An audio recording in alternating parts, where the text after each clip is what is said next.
Why did this hydrant run out of water in the middle of a firefight? That's the big question everyone's asking. Of course, the blame game has already started, but as we'll explain how this system worked and why it failed, leaving the hydrant dry in just a couple of hours, there are a few key issues. One is that the water pressure dropped after just 40 minutes because of how much water was being used. Another big problem, the reservoir in Pacific Palisades was empty, and it was needed the most possibly due to ongoing repairs.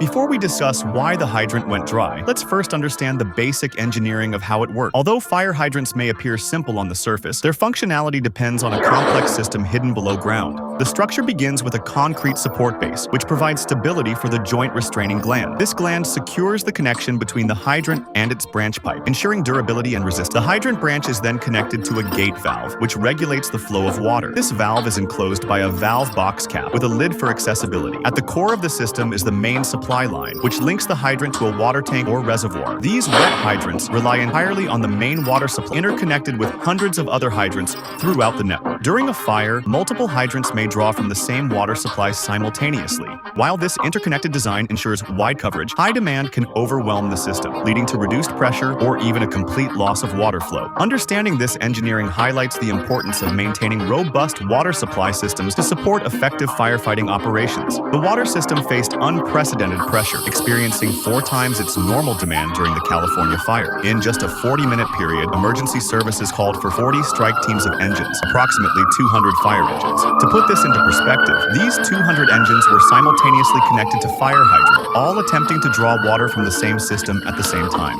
However, the water pipes are only designed to accommodate a limited flow. An additional issue arises when hydrants are located in uphill areas. These systems rely heavily on water tanks to provide enough pressure to push water through pipes to both homes and fire hydrants in elevated locations. When water levels in these tanks drop too low, the system loses the ability to maintain sufficient pressure.